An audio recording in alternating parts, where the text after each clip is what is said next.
Hi DPS families, we're here today to get a little close and personal with Miss Dixon. She is our DPS Innovation Coordinator. Many of you may already know her, but she does wear many other hats in the school, including managing the school's social media and offers professional support and development to all teachers and staff here at DPS.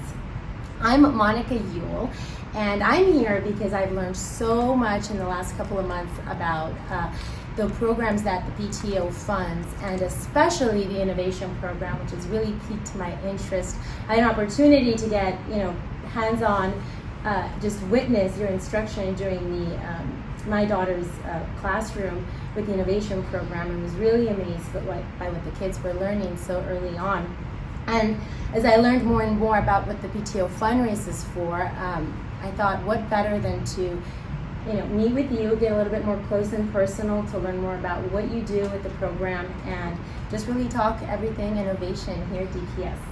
So, Ms. Dixon, thank you so much for meeting with me today to talk a little bit about this. Can you give us, I gave a brief introduction, but if you can tell us more about yourself, your background, and how you ended up here at DPS and got us to where we are.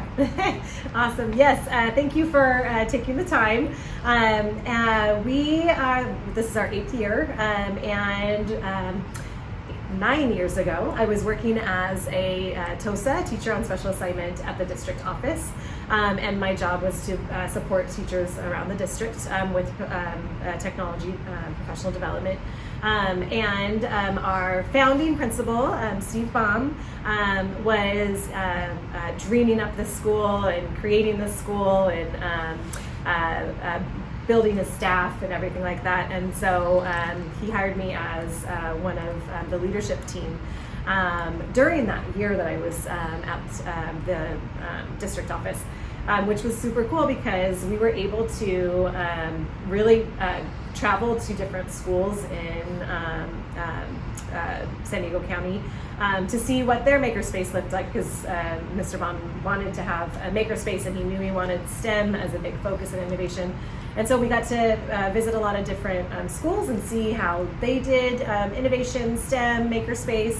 And so I learned a lot that year, and then we were delayed a year, so I was a 3rd grade teacher again at San Alejo Elementary as a double peak teacher. All of us were at different schools, and then we finally got to come here. So it was the first year, I was the innovation coordinator, and this was not funded by the district. Mr. Baum knew that we wanted to have this, but that it wasn't something that the district offered or equitably could give to every single school. And so he was able to do that with our PTO, and I got to build the whole program, which is so exciting because I dreamed up lots of different things, got to use different things that I learned. I'm very connected on social media as far as STEM educators and everything like that. So I just brought everything together, and we started with Innovation Lab and the Makerspace here, and technology, coding, and robotics is kind of what I focus on in the Innovation Lab. And in this Makerspace is engineering and design thinking is a big focus of ours, making and creating. And in the classrooms, teachers also focus on other STEM things that I create for them that they work on their own. So that was a lot, but that's how we got to 8th year. From the beginning, Yes. This was a vision Yes. that was started by the principal with your background put together, but always knowing that this wasn't something the school district was going to be able to fund.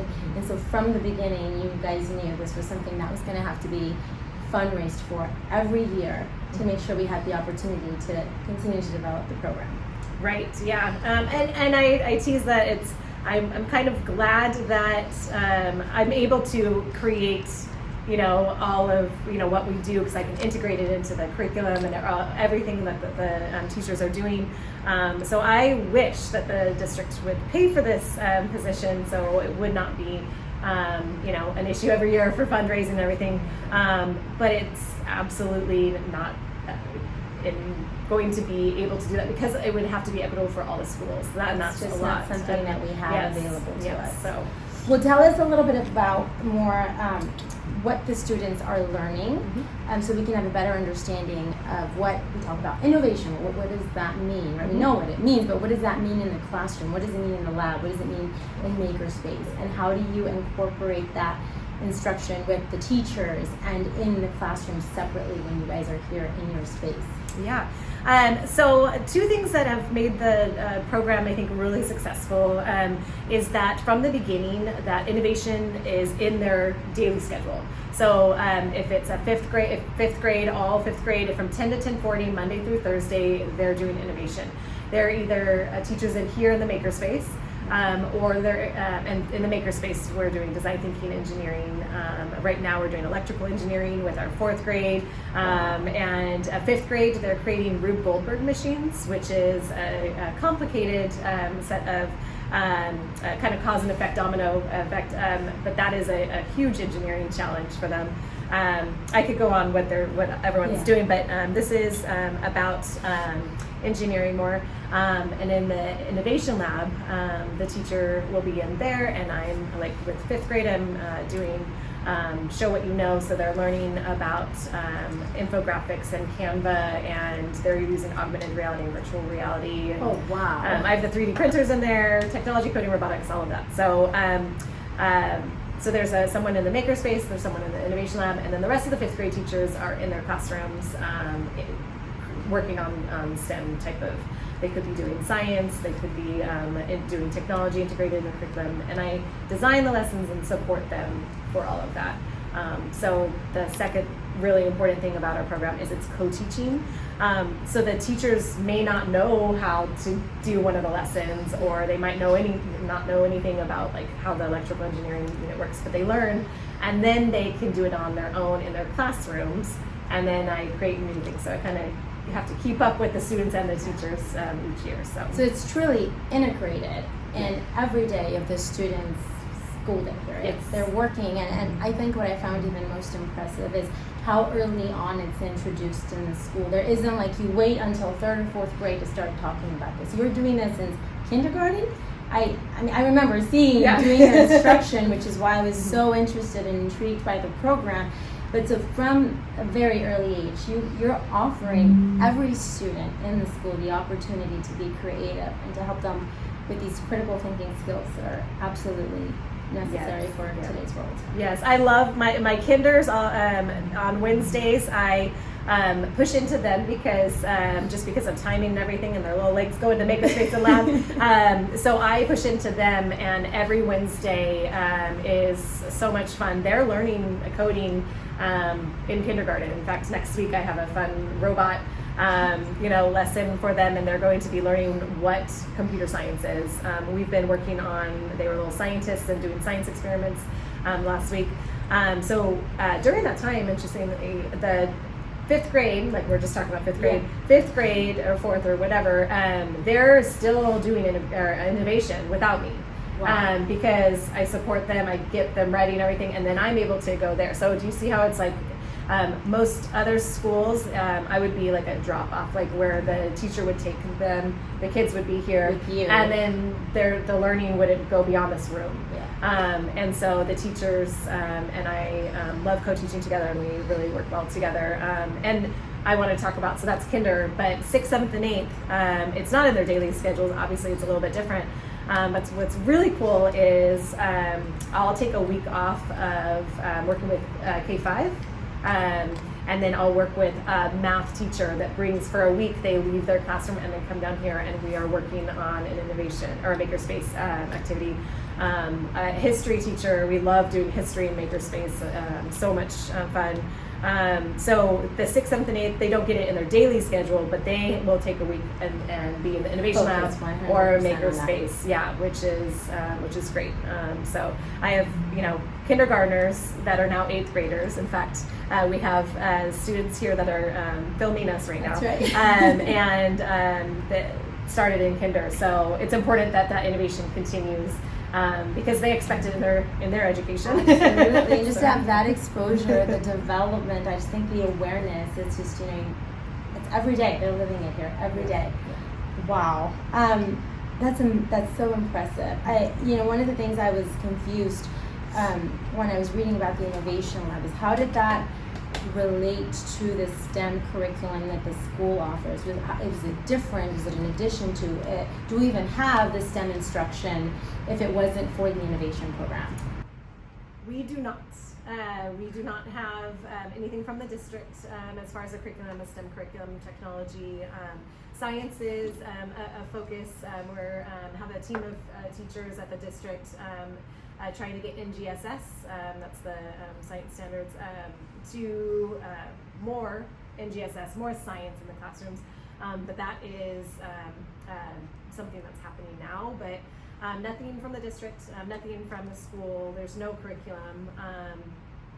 However, I like building the curriculum, and I actually all the lessons I create, I share with any STEM educator. I've educators all over asking, can I have that lesson, and I share it freely because I want to spread innovation and everything. So I love building and creating the lessons that I do with my students at Double Peak. So even though the school is lacking in a curriculum, you come in with the freedom to design whatever instructions you want to present to the students. Yeah, and what's really important, because it's in there, we always need more time as teachers. So the fact that it's 40 minutes of their Monday through Thursday week, it's important that it's integrated into their curriculum. So there's never a time where they're in the makerspace or in the lab and we're just coding and it's not connected to their learning. I have first graders, they're learning about characters in Unit 2 ELA benchmark. So they're coming in and they're coding a story about what they're learning. And fifth grade right now is working on Show What You Know. So whenever in their class they've learned something, instead of just doing a Google Slides presentation, that's boring, I tell them, they could code their understanding. They can create an infographic or a video using Canva or Adobe, and we love to give them choices. Like students need choices to be creative. Right. And so yes, there is no curriculum, but I think that is a really cool part of my job. Yeah. And I'm always creating new stuff because I have to keep up with my innovators and my teachers. So that's a fun part. So. Wow, this is all so amazing and interesting. And I moved to San Elijo in 2016, and the school was just getting finished, being built. Cool. And I remember thinking, like, our children are going to go to the school one day. But many of the things I heard from parents, a few years down the line was that school has an innovation program. They have an innovation lab. Like, the things those students are working on is amazing. I was really excited to have the day come when my children were going to attend this school. And I saw this quote on the PTO website, and I wanted to read it because I think it's key to what the mission and the purpose here at DPS and also for you. But it says, Double Peak School's passionate staff is determined to raise the level of public education to surpass even the top private schools in the community and to ensure our kids are leading the way in innovative thinking. So we know many families are either seeking transfers into our schools or are looking to move into a community that's zoned here at DPS. So in addition to everything you've already shared, how would you say that the innovation program really is what helps set DPS apart from the many other schools in the district? Well, if we're just to focus on innovation, because our music program and art and everything, and just the amazing teachers we have, that's a whole another video. So just if you're asking innovation, they're learning how to 3D print and 3D design. They're learning how to, we have a Lego robotics club. I have an innovation exploration after school class. They're coding starting in kindergarten. They amaze me, they impress me, they are just incredible innovators. So I think that if you were to be I post a lot on social media for our school. If you see the things that they're doing, I think that it would be impressive to be a fly on the wall in here in the makerspace when they're creating and the 21st century skills, the 4 C's of creativity, collaboration, critical thinking, and communication. you see that in the Makerspace and Innovation Lab, and those are things that they need to learn to be productive members of society, especially in today's world. Especially just how quickly things are changing too. Yeah. So one of the reasons why I wanted to make this video is because it isn't a program that's included in the district's funding, and I'm looking around and I'm seeing so much. Tell us, so how exactly is this program funded? Well, because of our amazing PTO, which pays for it pays for me as the innovation coordinator. But I think if you were to look at the stuff, like the 3D printer, the iPads that we have, this room, minus the recyclable materials that I get donated from amazing Delaby families, I've applied for a lot of grants. I'm very creative and I'm very determined to get the resources that I need for my innovators. I also have every after-school program that I do. I don't get paid for it. I don't want to get paid for it. I want it all to go to PTO to help fundraise. Like just this 10-week session, I'm doing innovation exploration on Tuesdays after school and Lego robotics on Thursdays. They are such fun after school programs, and so I do it because of my students, and it's fun and everything, but I also was able to raise $10,000 just to help fund the PTO. All of that's going directly to the PTO to fund many of the programs, including the innovation program. Yes, so thank you to parents that they want their kids to have this experience, but also that is a huge help. But it's necessary because even Fund the Sons is just the goal of 50,000, and it's a lot more than that. So I do what I can, but yeah, just being creative and seeing what I can do, grants but we've had some great donations as well from amazing parents too. So to be blunt, I mean it's a collaborative approach in the fundraising for this program and everything that the PTO does, along with all the grants you've obtained and everything else that you fundraised and all the creative ways that you're fundraising. But we have a goal of $50,000. That deadline's coming up very quick, and that first $50,000 is the first round of funding for this program. We don't meet that goal. What happens? Well, every year at the end of the year, I always get super nervous. I probably lose sleep because this is my dream job and I worry. But every year, somehow it works. It's been harder this last couple of years, but in answer to your question, I would go back to the classroom, which I'm a third grade teacher, second grade teacher, and I would be excited to be with those 25 students, and I would do great things with them.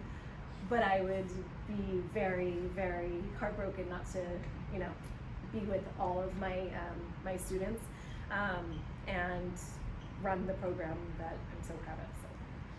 We would be there very sad with you because we don't want that.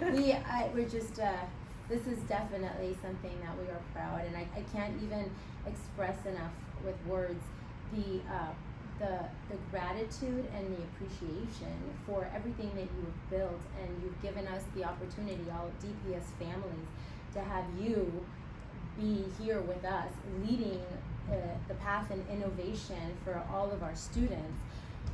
What is something, in addition to everything I've learned so far, that you're very proud of in the way that the program has evolved? I am so proud to share what we've done, and I'm so proud to share our Double Beak students. Since we've opened, we have given 56 tours. Schools will reach out, teachers from other districts. We had a principal admin when Mr. Bauman was here fly out from Minnesota, and that's why I post a lot on social media, because it's like the world needs to see what these kids are doing, Yeah. So I'm super proud that innovation spreading more than just, in Just here in our community. So I help a lot of STEM teachers across the nation too, who reach out to me and want a lesson, or like, how do you do this? And I'm a new STEM teacher. Can you please help? And so I love spreading that and sharing. And then most recently, for the last couple of semesters, I teach at Cal State San Marcos. Future teachers. They are. It's a requirement for them to go into the credential program. It's a technology class that's morphed into a STEM, focus, which is. Hey, sign up. But they actually reached out. The Cal State reached out to me to see if I wanted to, teach one course, and then one semester led to another. And I'm so excited to work with those future teachers and show them what STEM education, should be like. And so many of those college students, they're like, I haven't been creative like this in a long time, or I never had this, education, but when I'm a teacher, I'm going to do this. And that is like one of the proudest things right now that I'm, excited about, and that I can share. So I'll share videos of our Double Peak students. And this is because if I could take all of the college students and have them come here, I would say, I would be like, hey, you want to learn this? My students will teach you. You know? So I'm just so proud of my students and the program. So. Ms. Dixon, we're so fortunate to have you here at our school. I can't express how grateful we are to have you. Just to wrap this up, there's one thing you can share with our parents and families is, what can they do to best support you in the innovation program? Well, if you like cleaning and helping organize the makerspace, sometimes I reach out, and when this makerspace needs all the cabinets here are full of recyclable materials and cardboard tubes and corks and all of that stuff. So not only we will accept donations, absolutely. Our students use these recyclable materials to build prototypes to help solve problems. But sometimes I'll say, come on in and help organize. But also, if you haven't funded the Suns, I hate that part of my job, but if innovation program needs it, and so does everything else at our school. So. Well, thank you so much for your time, and I hope everybody has a chance, if you haven't already, to follow the Double Peak Schools PTO, their Facebook page, their Instagram, the school, and if you can, come in, get involved, help Ms. Dixon out, and definitely, if available or there's a possibility, get those donations in. Thank you. Thank you. Thank you, Ms. Dixon.